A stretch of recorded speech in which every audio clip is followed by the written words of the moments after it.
देखिए 5 नंबर प्रश्न पर ध्यान दीजिए कि 5 नंबर में जो है क्या कहता है, क्या करना है, गौर से देखिए। निम्नलिखित आंकड़े मार्च 2020, 22, 21, 22 जो देना हो वो दे दीजिए। यानी मार्च महीने के लिए आपको मानक उत्पाद के निर्माण से संबंधित है, जिसमें कच्ची सामग्री, प्रत्यक्ष व्यय, मशीन द्वारा कार्य किए गए घंटे, मशीन घंटा दर, कार्यालय ऊपरी व्यय, बिक्री ऊपरी व्यय सब दिया हुआ है। उत्पादित इकाइयाँ 4000 यूनिट हमने बनाया है और इकाइयाँ बेची गई, जो हमने बेचा है वो 3600 यूनिट ही बेचा है। मतलब 400 यूनिट हमारे पास क्लोजिंग स्टॉक बच जाता है। तो आपको कहता है कि उपर्युक्त के संबंध में निम्नलिखित दिखाते हुए लागत पत्र बनाइए। प्रति इकाई परिव्यय और अवधि का लाभ, ये 2 चीज आपको दिखाना है। मतलब इसमें आप क्या कीजिए कि कॉस्ट शीट जो बनाते हैं वो एक अलग में बना लेते हैं और स्टेटमेंट ऑफ प्रॉफिट अलग में बना लेते हैं। दोनों को हम एक में भी बना सकते हैं, ठीक है, लेकिन हम दोनों को अलग अलग बना के दिखाते हैं। कैसे वो देख लीजिए। 5 बता देंगे तो 6 और 7 आपको स्वतः बन जाएगा, अपने बन जाएगा, वो आप स्वयं बना लीजिएगा। तो देखिए 5 नंबर प्रश्न कैसे बनेगा। आपको बनाना है कॉस्ट शीट फॉर मार्च 2020, आगे जो भरना हो भरिए। यहां आपको आउटपुट में, आउटपुट अलग अलग नहीं होगा, एक ही में होगा। आउटपुट 4000 यूनिट का आप बना रहे हैं, ठीक है। देखिए 2 कॉलम हम लोग डालते हैं, पार्टिकुलर एक में देते हैं टोटल कॉस्ट और एक में देते हैं cost per unit, cost per unit. तो सबसे पहले सवाल में जो दिया है आपको, raw material consumed 80,000, raw material consumed जो है आपको वो 80,000 है। अब 80,000 में आप 4000 से भाग दीजिए तो कॉस्ट पर यूनिट आपको कितना निकलेगा, 20 रुपया। फिर आपको वेजेज दिया हुआ है ना, वेजेज, डायरेक्ट वेजेज करके रूप में दिया हुआ है। डायरेक्ट वेजेज कितना दिया हुआ है, 48,000। 48,000 में फिर 4000 से भाग दीजिएगा तो 12 रुपया आपका वेजेस।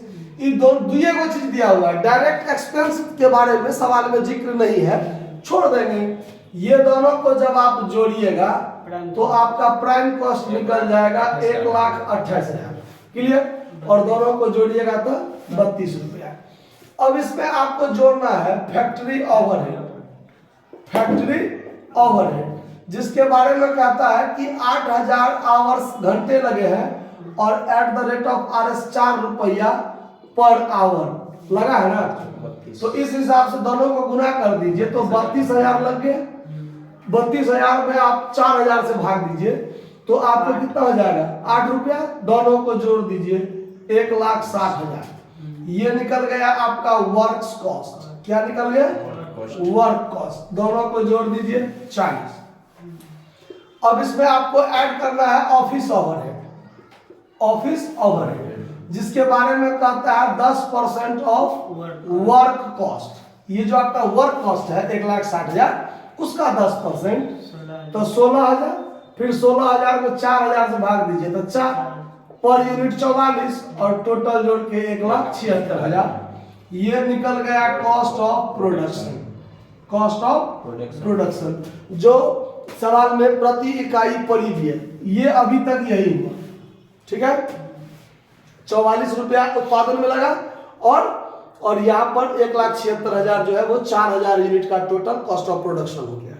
अब सवाल में आपको 3600 यूनिट ही आपने बेचा है। सवाल में लिखा हुआ ना कि आपने 3600 यूनिट बेचा है तो 50 रुपया के दर से, तो 400 यूनिट तो आपने नहीं बेचा। तो इसका बनाने का 2 तरीका है, या तो यहीं पर आप लेस कर दीजिए क्लोजिंग स्टॉक 400 यूनिट का मूल्य लेस कर दीजिए, या फिर स्टेटमेंट ऑफ प्रॉफिट दिखाने के क्रम में हम उसको अलग कर लेते हैं।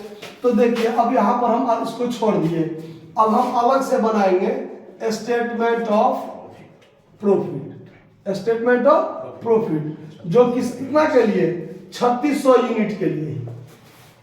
कितने यूनिट के लिए? 3600 यूनिट के लिए। तो अब देखिए, अब जब हम यहाँ पर कॉस्ट ऑफ प्रोडक्शन दिखाएंगे, पार्टिकुलर टोटल कॉस्ट और कॉस्ट पर यूनिट, शॉर्टकट में लिख दिए हैं।